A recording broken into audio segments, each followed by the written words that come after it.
Visiones y revelaciones completas de Ana Catalina Emmerich. El Relicario de Filotea les presenta el episodio 80. Satanás no sabe qué hacer con Jesús.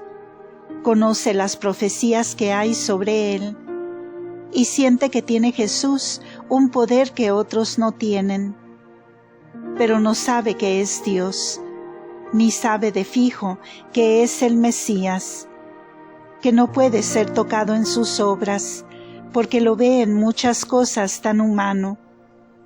Lo ve ayunar, sufrir tentaciones, tener hambre y sed, y padecer como los demás hombres.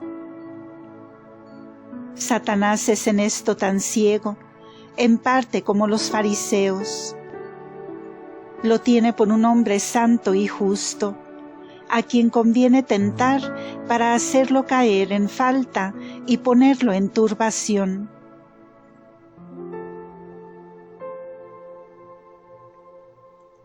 Diciembre 4. Jesús padece hambre y sed. Lo veo con frecuencia delante de la entrada de la cueva.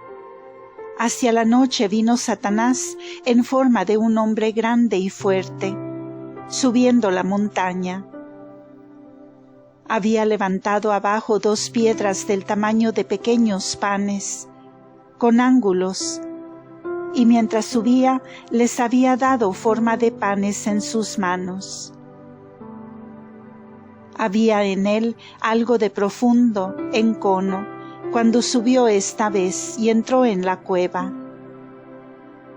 Tenía una piedra en cada mano y dijo más o menos lo siguiente: «Tienes razón de no haber comido alguna fruta. Ellas no sirven sino de placer.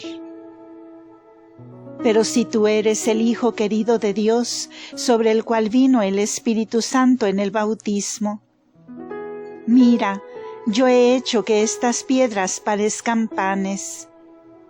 Haz tú ahora que sean panes». Jesús no miró a Satanás. Le oí solo estas palabras: «El hombre no vive de pan». Estas palabras las entendí claramente. Entonces Satanás se puso rabioso, extendió sus garras contra Jesús y vi las 2 piedras en sus manos. Al punto huyó de ahí. No pude menos que reír al ver que tuvo que llevarse las piedras que había traído.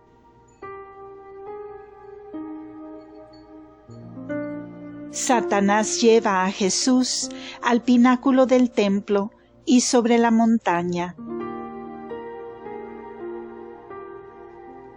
Hacia la tarde del día siguiente vi a Satanás volar hacia Jesús como un ángel poderoso, con gran estrépito. Estaba con vestiduras guerreras, como veo con frecuencia a San Miguel. Pero en Satanás siempre se descubre algo de repelente y de opaco, aún en su mayor brillo. Se gloriaba delante de Jesús y decía: «Quiero mostrarte lo que puedo y quién soy, y cómo los ángeles me llevan en sus palmas. Mira allá a Jerusalén, mira el templo. Te quiero colocar sobre el punto más alto. Muestra entonces lo que tú puedes, y si los ángeles te sostienen en sus manos». Mientras esto decía, vi la ciudad de Jerusalén y el templo tan cerca como si estuvieran junto a la montaña. Creo que todo esto no era sino artificio de Satanás. Jesús no le respondió. Satanás lo tomó por las espaldas y lo llevó por el aire, volando bajo hasta Jerusalén. Lo puso sobre la punta de una de las torres de las 4 que había sobre el templo, y que yo hasta entonces no había notado. Esta punta estaba en el ángulo occidental, hasta Sión, enfrente de la torre Antonia. La ladera de la montaña donde estaba el templo era en esta parte muy escarpada. Estas torres eran como prisiones, y en una de ellas estaban guardadas las preciosas vestiduras de los sacerdotes. Eran por arriba planas, de modo que se podía caminar en ellas. Se alzaba, empero, todavía en medio de ellas, un cono hueco que terminaba con una bocha grande que podían estarse allí 2 hombres de pie. Desde aquí se podía contemplar el templo en su conjunto. En este punto más alto puso Satanás a Jesús, que nada dijo hasta este momento. Satanás entonces de un vuelo bajó a tierra y dijo: Si tú eres el Hijo de Dios, muestra tu poder y déjate caer abajo. Pues está escrito: mandará a sus ángeles que te sostengan en sus manos, para que no tropieces en piedra alguna. Entonces dijo Jesús: está escrito también: no tentarás a tu Dios. Vino entonces Satanás todo rabioso contra él, y Jesús dijo: usa del poder que se te ha dado. Le tomó entonces Satanás de los hombros, y furioso voló con él a través del desierto, hacia Jericó. Sobre aquella torre cayó por la tarde luz vespertina del cielo. Voló en esta ocasión más despacio. Lo veía volar con rabia con Jesús, ya por lo alto, ya bajando, ya culebreando, como uno que quiere desahogar su enojo y no puede dominar el objeto de su rabia. Lo llevó sobre el mismo monte, a 7 horas de Jerusalén, donde Jesús había comenzado su ayuno. Vi que lo llevó junto a un árbol de terebinto que se erguía grande y fuerte, en medio de un jardín de un escenio que había vivido hacía tiempo en este lugar. También Elías había vivido allí. Estaba detrás de la cueva, no lejos de la escarpada ladera. Estos árboles son picados y cortados en la corteza 3 veces al año, y dan cada vez una cierta cantidad de bálsamo. Satanás puso a Jesús sobre un pico de la montaña que era inaccesible y más alta que la cueva misma. Era de noche, pero conforme Satanás señalaba a un lado o a otro, se veían los más hermosos paisajes de todas partes del mundo. Satanás dijo más o menos a Jesús: yo sé que tú eres un gran maestro y vas a buscar ahora discípulos para esparcir tu doctrina. Mira todas estas espléndidas comarcas, estos poderosos pueblos, y mira esta pequeña Judea. Allá es donde tienes que ir. Yo te quiero entregar todas estas comarcas, si tú te postras y me adoras.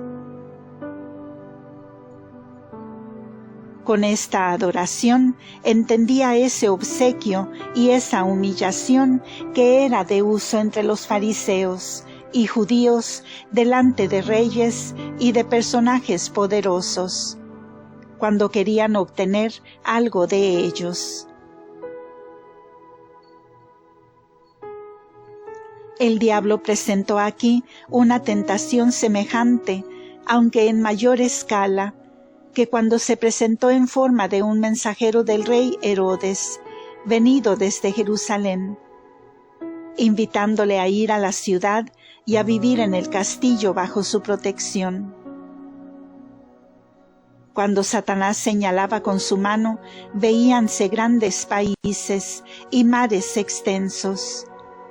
Luego sus ciudades, sus reyes y príncipes, sus magnificencias y triunfos, yendo y viniendo con sus guerreros y soldados con toda majestad y esplendor. Todo se veía tan claro como si estuviera cerca y más distinto aún. Parecía que uno estaba ahí dentro de esa magnificencia y cada figura, cada cuadro, cada pueblo aparecía con diversos esplendores, con sus costumbres, usos y maneras peculiares. Satanás señaló de algunos pueblos sus particularidades principales, y especialmente un país donde había grandes hombres y fuertes guerreros que parecían gigantes. Creo que Persia, y le dijo que allí tenía que ir a enseñar. La Palestina se la representó muy pequeña y despreciable. Fue una representación maravillosa. Se veían tantas cosas tan claras y al mismo tiempo tan espléndidas y atrayentes. Jesús no dijo otra cosa que: adorarás a Dios tu Señor y a Él solo servirás. Apártate de mí, Satanás. Entonces vi a Satanás en espantoso aspecto, precipitarse de la montaña, caer en lo profundo y desaparecer como si se lo hubiese tragado la tierra.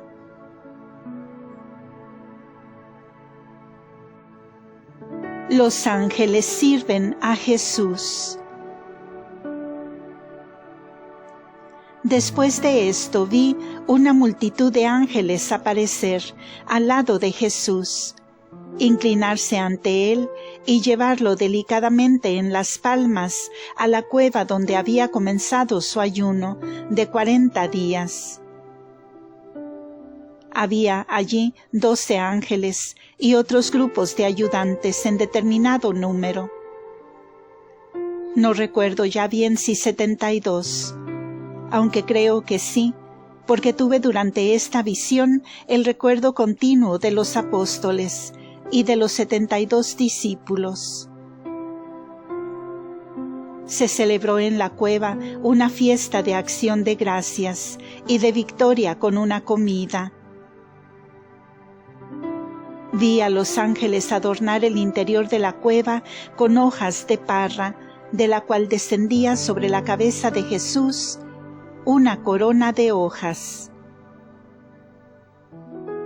Todo esto aconteció en un orden admirable y cierta solemnidad, y era luminoso y significativo, y no duró mucho tiempo, pues lo que se injertó en una intención siguió a la intención del todo al vivo, y se esparció al exterior según su destino. Los ángeles habían traído desde el principio una mesa pequeña con alimentos del cielo, que se agrandó luego. Los alimentos y los recipientes eran como los que veo siempre en las mesas del cielo. Y he visto que Jesús y los 12 apóstoles y los otros ángeles tomaban parte de la comida. No era el de ellos un comer con la boca, y sin embargo era un tomar para sí, y un traslado de las frutas en los que los gustaban, que eran recreados y participaban de la comida. Era como si la íntima significación de los alimentos pasase a quienes los tomaban. Esto es inexplicable. Al final de la mesa había un cáliz grande y luminoso y pequeños vasitos alrededor de él, en la forma de aquel que se usó en la última cena. Solo que aquí era más espiritual y más grande. Había también un plato con panecillos redondos. Vi que Jesús echaba algo del gran cáliz en los vasos pequeños y mojaba pedazos de panes en los vasos, y que los ángeles recibían de ellos y los llevaban. Mientras veía estas cosas, se disipó la visión, y Jesús salió de la cueva y fue descendiendo la montaña en dirección al Jordán. Los ángeles lo hicieron en forma y orden diferentes. Los que desaparecieron con el pan y vino tenían vestiduras sacerdotales. En ese mismo momento he visto toda clase de consuelo y de animación en los amigos de Jesús de ahora y de más tarde. Vi a Jesús aparecer a María en Caná de modo admirable y confortarla y consolarla. Vi a Lázaro y a Marta conmovidos de amor hacia Jesús.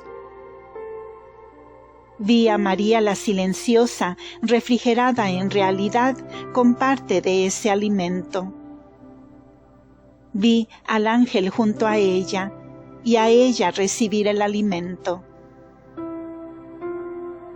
María la silenciosa había contemplado siempre los dolores y tentaciones de Jesús, y estaba en estas cosas admirables de tal manera que no se maravillaba de nada.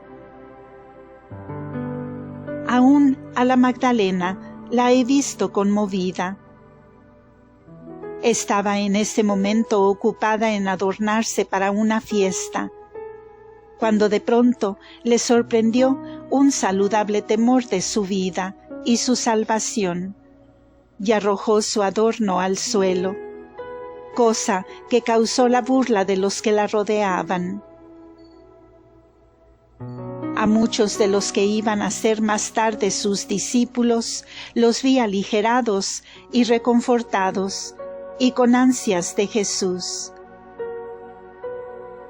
A Natanael lo vi en su pieza, pensando en las cosas que había oído a Jesús, muy conmovido. Pero luego él lo alejaba todo de su mente.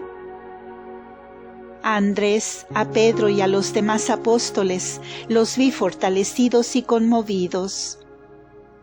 Fue esto un espectáculo admirable. María vivió al principio del ayuno de Jesús en la casa cerca de Cafarnaúm. Tenía ocasión de oír a muchos que murmuraban, diciendo que él iba vagando, y nadie sabía dónde, que él abandonaba a su madre, que era su deber, después de la muerte de José, tomar un oficio para mantener a su madre. Ahora, especialmente, había mucha conversación, habiendo llegado noticias de lo sucedido en su bautismo, el testimonio de Juan y las cosas que contaban los discípulos dispersos en sus pueblos. Cosa semejante solo sucedió nuevamente en la resurrección de Lázaro y en su pasión y muerte. María se mostraba preocupada y sufría en su interior. Nunca estuvo exenta de visiones, participaciones y sentimientos de compasión para con Jesús.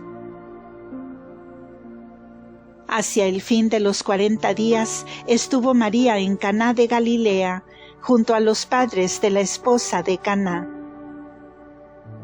Son estas personas distinguidas en la ciudad y como jefes de ella. Tienen una casa casi en medio de la ciudad, que es hermosa y limpia. Una calle principal pasa por ella. Creo que de Tolomais se ve venir el camino en esa dirección de la ciudad que no es tan desalineada y mal edificada como otras. El esposo hizo su casamiento en su casa. Tienen otra casa en la ciudad, la cual arreglada entregarán a la hija. Ahora está María habitando allí. El esposo era más o menos de la misma edad que Jesús, y es como el padre en la casa de su madre, y lleva la administración de la misma. Esta buena gente pide consejo a María para la educación de sus hijos, y le muestra todas sus cosas.